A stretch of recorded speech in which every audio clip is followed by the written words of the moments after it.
A ball crashes off the crossbar, bounces down over the line, and bounces straight back out. The referee never sees it. No goal.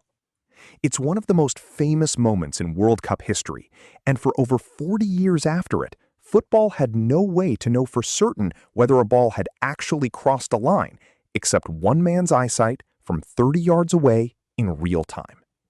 This is the story of the goals that weren't given, the goals that were given but shouldn't have been, and the fight it took to finally build a machine that just knows. Welcome back to Football Actually. Today isn't about VAR. That's video number 3. This is older, and in some ways simpler. Just one question.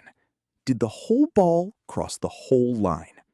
For most of football's history, nobody could answer that with certainty. We'll start with an honorable mention, arguably the single most famous ghost goal ever, in a World Cup final, that science still can't agree was even a mistake. Then a countdown of 3 real incidents that kept the pressure building year after year until the sport finally did something about it. And we'll end on the moment it actually worked. July 30th, 1966.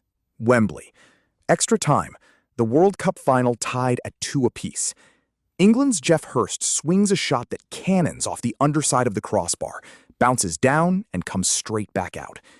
The referee didn't see it clearly and turns to his linesman, Tofik Baramov from the Soviet Union, long misremembered in England as the Russian linesman. Baramov signals goal. It stands. England go on to win 4-2 and lift their only World Cup. Here's why this is an honorable mention and not a real disaster. Nobody actually knows if it was the wrong call. Every serious frame-by-frame and physics reconstruction done since, going back to an Oxford University analysis in the 1990s, has placed the ball 2 to 6 centimeters short of the line, not over it. So the most famous goal line controversy in football history might not even be a case of the system failing. It's a case of the system not existing at all. And that's exactly the problem this video is about. January 4th, 2005. Old Trafford. Still scoreless in the 89th minute. Tottenham's Pedro Mendes tries a speculative effort from inside his own half.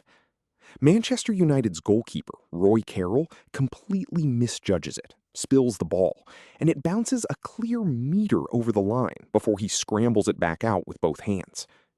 Neither the referee nor the linesman is looking directly at the goal at that exact moment, and Carroll's recovery is fast enough that nobody in real time realizes what just happened. No goal is given. The match finishes 0-0. Television replays leave zero doubt. The ball was a full meter inside the goal. Unlike Hurst's goal 39 years earlier, this one wasn't close, wasn't debatable, and happened with cameras rolling from a dozen angles. It became one of the loudest modern arguments for building some kind of automatic system, because human eyesight had just been proven unambiguously not to be enough. October 18th, 2013. Bundesliga.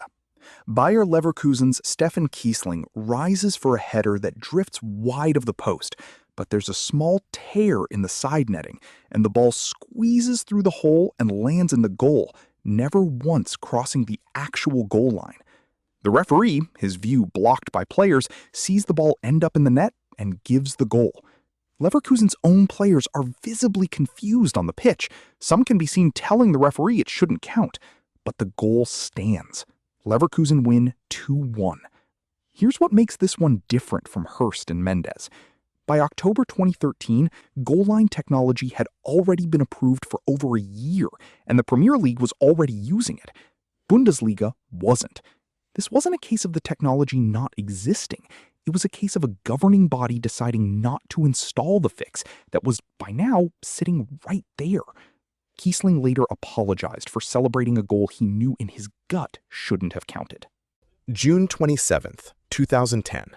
Bloemfontein, South Africa. Round of 16. England trailing Germany 2-1. Frank Lampard strikes a shot from distance that cannons off the crossbar and bounces down so far inside the goal that it hits the ground and spins back out before the goalkeeper even touches it. Every broadcast replay shows the same thing instantly. The whole ball, well past the whole line. The referee and his assistant, positioned exactly like every official in football history before this moment, simply don't see it in real time. No goal. England never recover and lose 4-1. This is the one that actually changed things. FIFA president Sepp Blatter, who had resisted goal line technology for years, publicly apologized to England and admitted the sport needed a fix.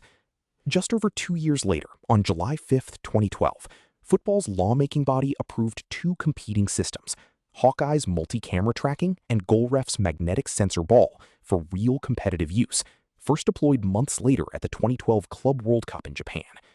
2 years after that, on January 18, 2014, the system it directly inspired finally proved itself. Manchester City's Edin Dzeko scored a scuffed, scrambled effort against Cardiff City that nobody could call with the naked eye, and referee Neil Swarbrick's wristwatch buzzed silently within 1 second, confirming the whole ball had crossed the whole line. No debate, no apology needed, no 40-year argument about whether it counted.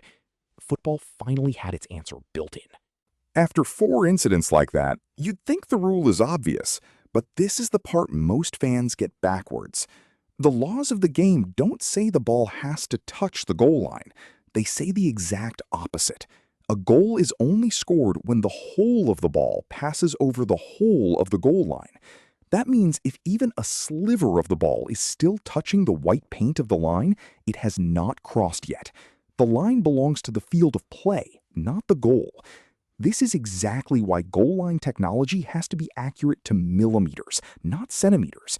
Hawk Eye's Premier League system is certified accurate to within 1.5 centimeters because the rule gives it zero margin for close enough. 3 questions before we go. Answers in the description if you want to check yourself. Question 1.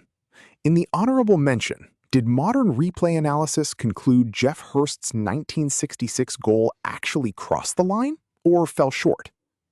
Question 2. Which 2 goal line technology systems did football's law-making body approve in July 2012? Question 3. Under the actual laws of the game, does a goal count if the ball is still touching the goal line, or does it need to fully clear it? If you want to see what happens when technology reviews everything but the goal line, penalties, red cards, offside, Video 14 has 5 real VAR disasters just like these. Out of tonight's 4, which one bugs you the most? The meter over the line goal that still wasn't given, or the ghost goal that snuck in through a literal hole in the net? Argue about it in the comments. I read all of it. See you in the next one.